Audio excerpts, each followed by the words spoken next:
नमस्कार दोस्तों, बहुत बहुत स्वागत है आप लोगों का यूट्यूब चैनल में जिसका नाम है फन सीकर्स। तो आज हम बात करेंगे, थोड़ा सा एक अलग सा टॉपिक है, अलग सा वीडियो है। ये Q&A टाइप का है कि क्वेश्चन होंगे और उसके जवाब होंगे हम लोगों से जुड़े हुए। तो पूरा वीडियो अंत तक देखिए। हम लोगों की एक और टीम है KG मास प्रोडक्शन, एक और चैनल, बहुत ही बढ़िया चैनल है, उनके चैनल को भी सब्सक्राइब कीजिए। वो लोग बिहार से बिलोंग करते हैं, तो उनके क्वेश्चन रहेंगे और हमारे जवाब रहेंगे। तो पूरा वीडियो देखते रहिए। तो डीजे वाले बाबू इंट्रो लगाइए। तीतर के दो आगे, तीतर के दो पीछे, तीतर बोलो माफ करना, मुझसे में इधर निकल जाता हूँ। वक्त बदल दिया, जज्बात बदल दिए, जिंदगी बदल दी।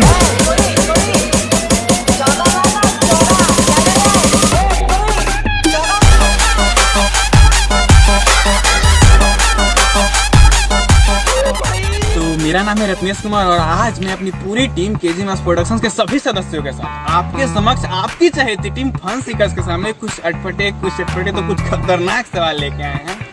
उम्मीद है मजा बहुत आएगा। तो चलिए देरी मत कीजिए, आइए और अंत तक देखिएगा। तो चलिए शुरू करते हैं।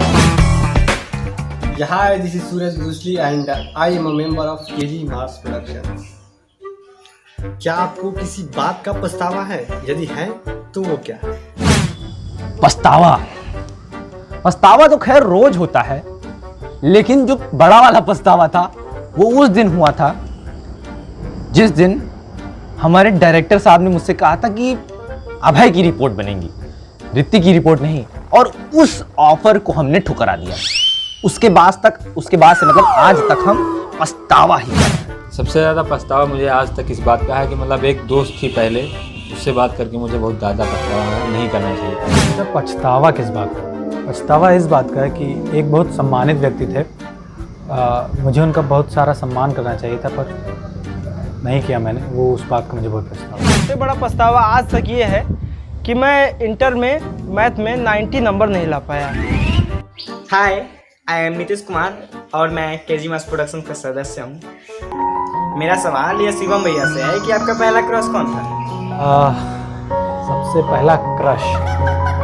पहली क्रश थी मेरी एक लड़की, श्वेता नाम था उसका। सब लोग नाम नहीं बताते, लेकिन मैं बता दे रहा हूँ। ठीक भाई, तो थी, क्या कर सकते हैं। मेरा टास्क अभय के लिए है। आपको अमिताभ बच्चन का कोई भी डायलॉग नवाजुद्दीन सिद्दीकी की आवाज़ में बोलना है। सूरज भाई, मैं आपका जो टास्क है उसे कंप्लीट करने की कोशिश कर रहा हूँ कि अमिताभ बच्चन का एक डायलॉग नवाजुद्दीन सिद्दीकी के स्टाइल में बोलने के लिए। तो चलिए करते हैं उसको। रिश्ते में तो हम तुम्हारे बाप लगते हैं रे, लेकिन नाम गठंडर भाव।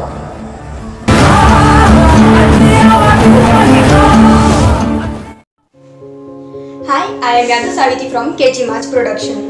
मेरे तरफ से 2 क्वेश्चन हैं। फर्स्ट क्वेश्चन, आपके आइडल कौन है? आप अपने ज़िंदगी में किसे फॉलो करते हैं और उनकी कौन सी खासियत आपको ज़्यादा अच्छी लगती है? सावित्री जी, जो आपने पूछा कि आपके आइडियल कौन है, तो आइडियल मैं हनुमान जी को मानता हूँ। पता नहीं, क्योंकि जब भी मैं दुखी होता हूँ या कुछ अलग से अपने आप को डिमोटिवेट फील होता है, तो हमेशा जब हनुमान जी को देखता हूँ तो अलग से मुझे ताकत मिलती है। पता नहीं कि उनसे अपना अपना सा लगता है, वो दोस्त जैसे लगते हैं। तो वही मेरे आइडियल हैं। अगर बात करें कि इंसान की, अगर तो अक्षय कुमार मेरे आइडियल हैं। उनकी पंक्चुअलिटी और उनका जो डेडिकेशन है काम के प्रति, बहुत ही प्रेरित करता है। तो वही, ये दोनों लोग मेरे आइडियल हैं। और साथ ही बात करें अगर इंसानों में या एक्टर्स में आइडियल होने की, तो अक्षय कुमार जो है, ये हम पूरी टीम के सबके आइडियल हैं। जी, जो आपने प्रश्न पूछा अभी कि मतलब आपके आइडियल कौन है, तो मेरे आइडियल हैं श्री कृष्ण जी। मतलब कि जिनके गुणों को अपने जीवन में अंश मात्र भी अगर प्रवेश कर लिया जाए तो आदमी अपने जीवन में बहुत महान इंसान बन सकता है। और आफ्टर ऑल कि वो इस पृथ्वी के पहली मोटिवेटर हैं। तो जब भी मैं थोड़ा अपने आप को डीमोटिवेट फील करता हूँ तो उन्हीं का सहारा लेता हूँ अपने आप को फिर से जागृत करने के लिए। मेरे आइडियल जो हैं वो महेंद्र सिंह धोनी हैं, क्योंकि मुझे क्रिकेट से ही बहुत ज़्यादा प्रेम है, इसलिए मैं अपना आइडियल उन्हीं को मानता हूँ। आइडल मेरे तो सबसे ज़्यादा मतलब प्रभु बजरंगबली और अक्षय कुमार। मेरा अगला जो सवाल है स्पेशल शिवम आपके लिए है कि आपको अमिताभ बच्चन के अंदाज में बाबू राव का कोई डायलॉग सुनाना है, सुनाइए ना। टास्क दिया है कि बाबू राव का डायलॉग मुझे अमिताभ बच्चन जी के तरह से बोलना है। तो पहले तो मैं आपको डायलॉग सुना देता हूँ। मैं तो तेरे को हरामी समझता था, तो राम निकला रे, देव मानुस निकला रे। अरे भाई हम तो आपको हरामी समझते थे, अरे आप तो देव मानुस निकले भाई हैं? देव मानुस निकले। मेरा ये टास्क शुभम के लिए है। आपको मात्र 30 सेकंड में अपनी आंखों में बिना किसी ग्लिसरीन की मदद के नेचुरली आंसू लाना है। कि आपने तो बहुत कठिन काम दे दिया है, अब इस माहौल में हम रोए कैसे। लेकिन चलिए फिर आपके लिए ट्राई करते हैं, कोशिश करते हैं।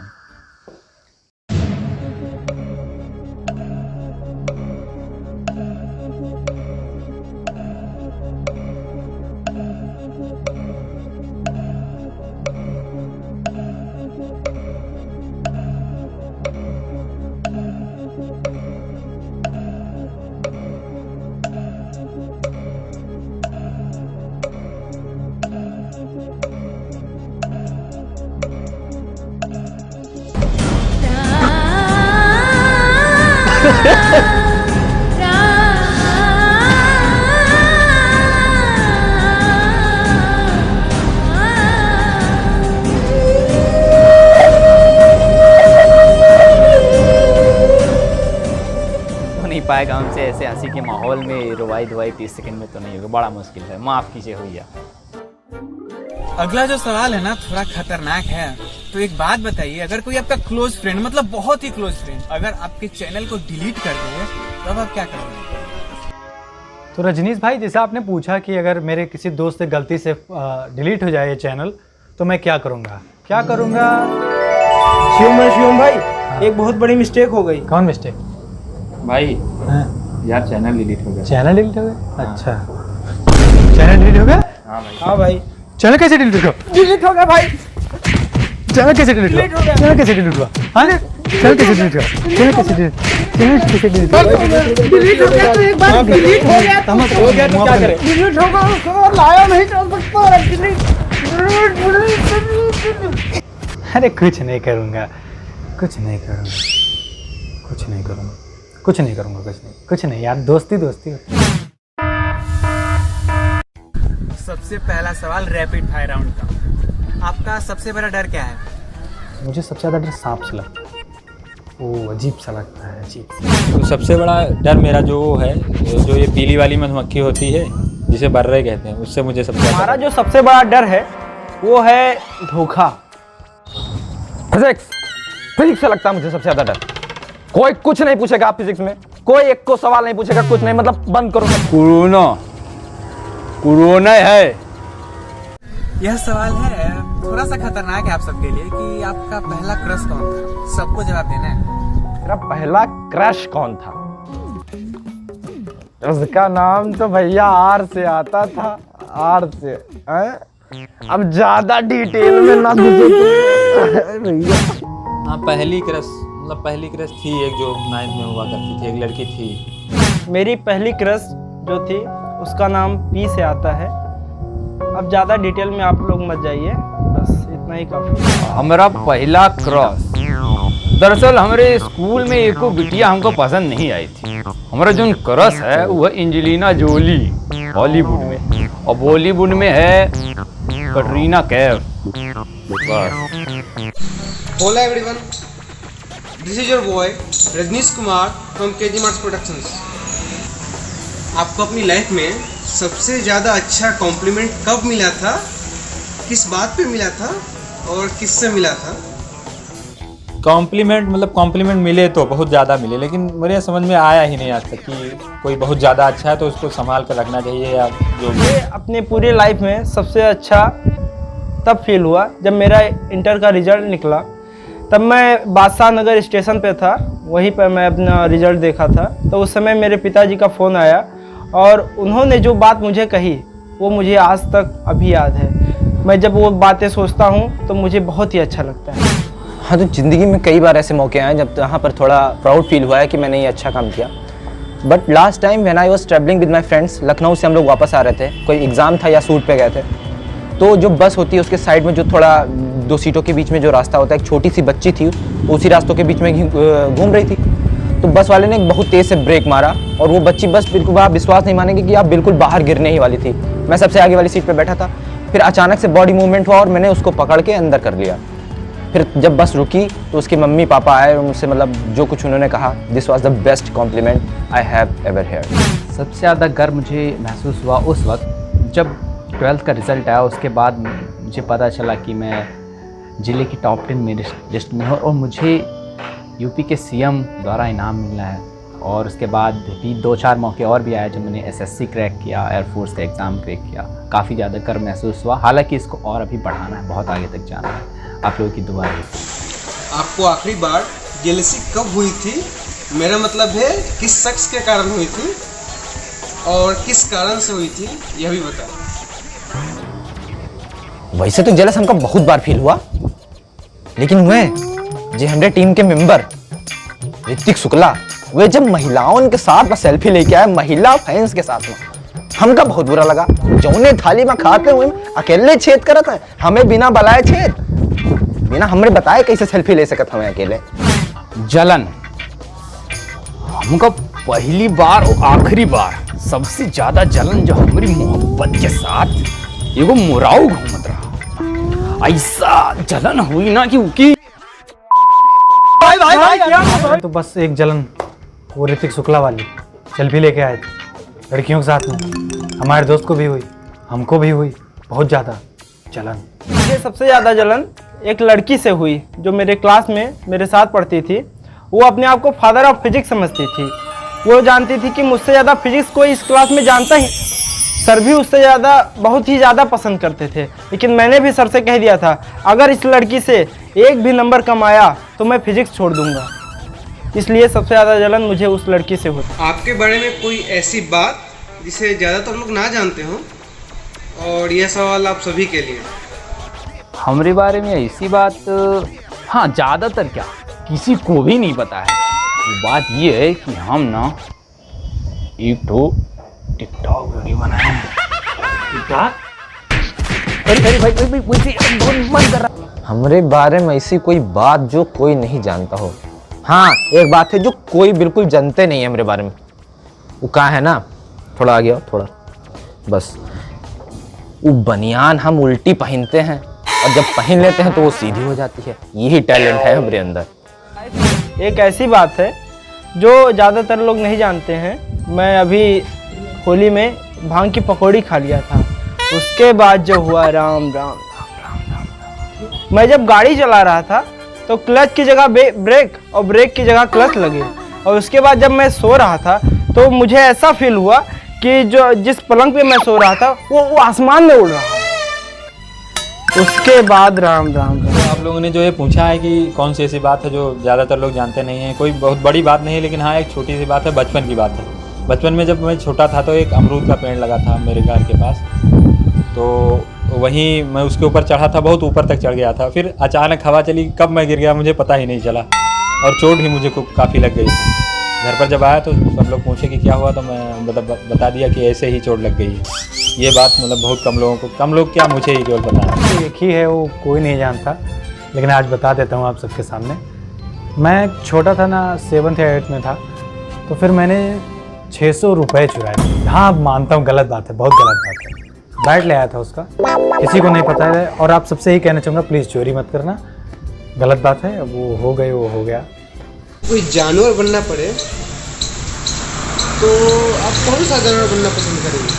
हाँ, हम तो पहली बात चिड़िया बनना पसंद करेंगे। इसमें 2 फायदा है। पहली बात कि कहीं भी उड़ सकते हो, कोई भी दिक्कत नहीं है बिना टिकट के। और दूसरी बात ये कि जहाँ मन किया वहाँ आग थी, उसकी टकले पर उसकी टकले पक गई। यही फायदा है। कोई जानवर बनना पड़े तो मैं शेर बनूंगा। अगर हमको कोई जानवर बनना पड़े तो हम मगरमच्छ बने, मगरमच्छ बनेंगे एकदम, एक बार में काम खत्म। हाँ, तो ये जो मुझे जो है जानवर बनना पड़े तो मैं शेर बनना पसंद करूँगा, क्योंकि शेर की दहाड़ मुझे बहुत ज़्यादा पसंद है और वो जब दहाड़ता है तो पूरा जंगल हिल जाता है। तो रजनीश भाई, जैसे आपने पूछा कि जानवर आप क्या बनना चाहेंगे, जानवर जैसे कि मेरा बहुत ही फेवरेट जानवर है हाथी।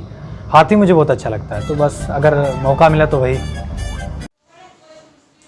माय सेकंड क्वेश्चन इज, आप जब दुखी होते हैं तो आप अपने आप को किस तरह से कंफर्टेबल करते हैं? I mean, उस वक्त आप क्या करते हो जिससे आपको ज़्यादा अच्छा महसूस हो?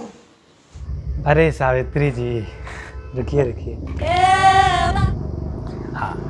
तो सावित्री जी, जो आपने पूछा कि आप जब कभी सैड होते हैं, दुखी होते हैं तो क्या करते हैं, तो बस यही कि लोगों से दूर, यानी मैं कभी कभी अलग जगहों पर चला जाता हूँ या कभी अपने छत पे चला आता हूँ, गाने सुनता हूँ और बस ऐसे ही। जब मैं सबसे ज़्यादा दुखी होता हूँ तो मैं क्या करता हूँ?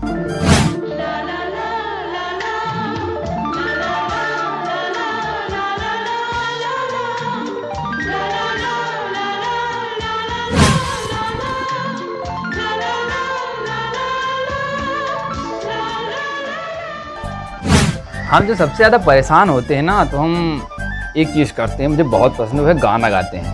और वो सुना के दिखाते हैं अभी। हर धड़कन में प्यास है तेरी, सांसों में तेरी खुशबू है, इस धरती से उस अंबर तक मेरी नजर में तू ही तू है। प्यार ये टूटे ना, प्यार ये टूटे ना, तू मुझसे रूठे ना, साथ ये छूटे कभी ना, तेरे बिना भी क्या जीना। बहुत ही ज़्यादा दुखी होता हूँ तो मेरे घर के पास एक बहुत बड़ा तालाब है जिसका नाम तालाब बघेल है। मैं वहीं पर चला जाता हूँ और आधी 1 घंटा बैठता हूँ। वहाँ का जो वातावरण है वो ऐसा है कि आप दुखी हैं तो भी आप बहुत ही अच्छा फील करेंगे। इसलिए मैं जब अच्छा फील करता हूँ वहाँ से पुनः मैं घर की ओर वापस चला आता हूँ। तो अनकम्फर्टेबल मतलब जब मैं सैड होता हूँ तो पहले तो उस बात के बारे में सोचता हूँ, थोड़ा बहुत एनालिसिस करता हूँ उसका। और हाँ, जो गाने सुनना पसंद करता हूँ, मुझे जैसे अरिजीत सिंह के गाने या जुबिन नौटियाल के गाने सुनकर मुझे बहुत ज़्यादा रिलीफ मिलता है। आखिरी सवाल आप सबके लिए, यह बताइए कि आप आखिरी बार कब खुल के हंसे थे और मतलब वजह क्या थी उस हंसी की, यह भी बताइएगा। सबसे ज़्यादा हम हंसे थे एक बार ऋतिक राजा कुमार के साथ हम शूटिंग कर, भाई वो कसम से बहुत आतंकी एक्टर रही है। उसके सामने जो हम खड़े हुए थे उस दिन पूरा दिन शूटिंग नहीं हुई यार, हम हंसते हंसते पागल हो गए और शिवम भैया बहुत गिरिया है हमको। सबसे ज़्यादा हंसने वाली बात, सबसे ज़्यादा हम लोग हंसे थे, ये जो है बात मैं पूरी टीम की तरफ से बोलना चाहूँगा। जब हम लोग कक्षा 12 में पढ़ते थे तो एक सर थे अगमलाल सर, उन्होंने कुछ कारणवश मुझे मतलब पीटा था और ये लोग मेरे जो दोस्त हैं सबके कमीने होते हैं, मेरे भी कमीने थे। तो ये दूर खड़े सब हंस रहे थे और इन्होंने उस बात को पूरे स्कूल में जो है फैला दिया, वायरल कर दिया। तो उसी के चक्कर में पहले तो मुझे शर्म आई, लेकिन फिर बाद में हम लोग खूब मतलब मिलकर खूब ज़्यादा हंसे, खूब ज़्यादा मज़ा आया। यह चैलेंज है आप सभी के लिए। आप में से मतलब आपकी टीम में से कोई भी यह चैलेंज एक्सेप्ट कर सकता है। आपके पास 1 मिनट है, 1 मिनट के अंदर कुछ भी कीजिए लेकिन पब्लिक को हंसा देना है। तो कोई भी इस चैलेंज को एक्सेप्ट कीजिए। तो हम आपको एक जोक सुनाते हैं, सुनिएगा। कि बात क्या थी कि एक बार एक चींटी थी, चींटी थी, चींटी ऐसे चढ़ रही थी पेड़, कहाँ चढ़ रही थी यार, अच्छा हाँ याद आया, पर्वत पे चढ़ रही थी। ऐसे ऐसे चढ़ रही थी, ऐसे ऐसे फिर चढ़ रही थी, फिर थोड़ा दूर पहुंची गिर पड़ी।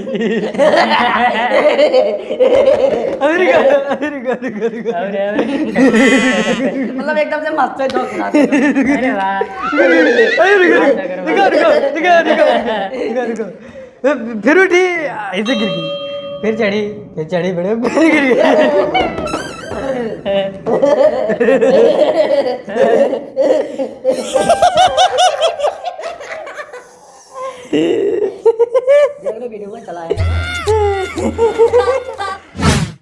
तो बहुत बहुत धन्यवाद दोस्तों वीडियो को पूरा देखने के लिए। तो ऐसा ही होने वाला है हमारी दूसरी पार्टी की तरफ से भी, मतलब आपकी टीम के सवाल होंगे और हमारी टीम के जवाब होंगे, उसमें भी बहुत मजा आएगा, तो उसे भी जरूर देखिएगा। शिवम आगे क्या आप समझाइए। तो वो वीडियो का लिंक मैं आपको डिस्क्रिप्शन में दे दूंगा, वहां पर जाकर आप वो वीडियो भी देख सकते हैं। और हाँ, एक सबसे जरूरी बात, हम लोगों का एक और चैनल फन सीकर्स 2.2 जिस पर हम लोग रेगुलर वीडियोस डालते रहते हैं, तो वहां पर जाकर उसको जरूर से सब्सक्राइब कर लीजिए। आपका बहुत बहुत धन्यवाद। सब्सक्राइब करने से आपका कुछ नहीं जाएगा, माता रानी आपका भला करेंगे, आपके घर में खुश सुखियाँ और समृद्धियाँ आएंगी।